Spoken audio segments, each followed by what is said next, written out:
Life দেখেন না কেমন হয়ে যাচ্ছে, লাইফ দেখেন না কেমন হয়ে যাচ্ছে। জীবন নাই, অশান্তি অশান্তি, ঘরে শান্তি নাই, বাইরে শান্তি নাই, কোথাও শান্তি নাই, কেবল অশান্তি অশান্তি। শান্তির জায়গায় তো আসবেন না, শান্তির জায়গায় তালাক দিয়ে দেবেন আর শান্তি খুঁজে খুঁজে বেড়াবেন। কোথায় শান্তি পাওয়া যাবে? শান্তি কি মদের বারে খুঁজে পাওয়া যায় নাকি? শান্তি কি খেলার মাঠে খুঁজে পাওয়া যায় নাকি? হ্যাঁ, শান্তি কি সুদের অথবা মদের আড্ডাখানায় খুঁজে পাওয়া যায় নাকি? শান্তি তো খুঁজে পাওয়া যায় মসজিদে, শান্তি তো খুঁজে পাওয়া যায় আল্লাহর নামে। শান্তি তো অমকের নামে তমকের নামে, যে আপনি কেবলমাত্র সারাদিন যাই জপতেই থাকেন অমক তমক অমক থমক, অমক তমকের নাম লিখে শান্তি পাওয়া যায়? শান্তি পাওয়া যায় কার নামে? আল্লাহর নামে। আল্লাহর নাম কেন নেন না? কবে কতবার নিয়েছেন আল্লাহর নাম? ডেইলি কেন আল্লাহর নাম আপনি নিতে পারেন, অথচ আল্লাহ তাআলার নাম আপনার নেওয়া আপনার জন্য ফরজ? সাব্বিহিসমা রাব্বিকাল আ'লা, সাব্বিহিসমা রাব্বিকাল আ'লা, ইউসাব্বিহু লাহু ইউসাব্বিহু লিল্লাহি মা ফিস সামাওয়াতি ওয়া মা ফিল আরদ, সাব্বাহা লিল্লাহি মা ফিস সামাওয়াতি ওয়া মা ফিল আরদ।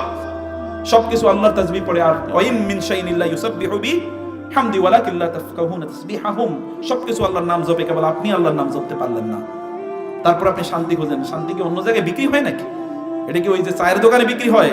এটা ওই খেলার মাঠে বিক্রি হয়? এটা টেলিভিশনের সামনে বিক্রি হয়? ফেসবুক ইউটিউবে বিক্রি হয়? এগুলো ওই যেখানে আল্লাহর নাম স্মরণ করা হয় না, ওই শিক্ষা ব্যবস্থায় বিক্রি হয়। এখানে যেখানে 2 নম্বর জিনিস বিক্রি করা হয় এবং 2 নম্বর জিনিস উৎপাদন করা হয়, মিথ্যাচার শেখানো হয়, আল্লাহর বিরোধিতা করা হয়, আল্লাহর বিরুদ্ধে এজেন্ডা করা হয়, আল্লাহর বিরুদ্ধে আলোচনা করা হয়, আল্লাহর দ্বীনের বিরুদ্ধে আলোচনা করা হয়, শরিয়ার বিরুদ্ধে আলোচনা করা হয়, শরিয়ার বিরুদ্ধে যেখানে প্রত্যেকটি ব্যক্তির পদক্ষেপ, ওইখানে কি শান্তি বিক্রি হয় নাকি?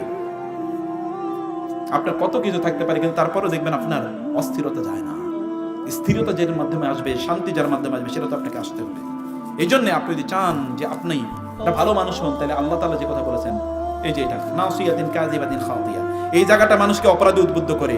কিন্তু এই জায়গাটা আমরা কখন ব্যবহার করি বলেন তো? একটা লোকও বুঝে নাই মনে হয়, জোর করে বলেন না। এই জায়গাটা কোথায় ব্যবহার করি? সেজদায়। এই জন্য এই জায়গাটা যতবার মাটিতে পড়বে ততবার আপনি অপরাধ মুক্ত থাকবেন।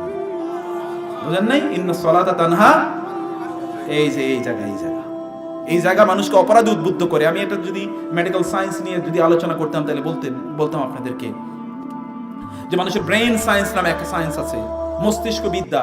এই মস্তিষ্ক কোথায় কি কাজ করে এটা বলা হয়, এটা ফ্রন্ট লোব, এটাকে বলা হয় ফ্রন্ট লোব। আপনার কেমিস্ট্রি পরিভাষায় ফ্রন্ট লোব, যে জায়গাটিতে মানুষকে কাযিবাতিন খাতিয়া, মানুষকে খারাপ কথা বলতে, খারাপ কাজ করতে এবং অপরাধ করতে উদ্বুদ্ধ করে।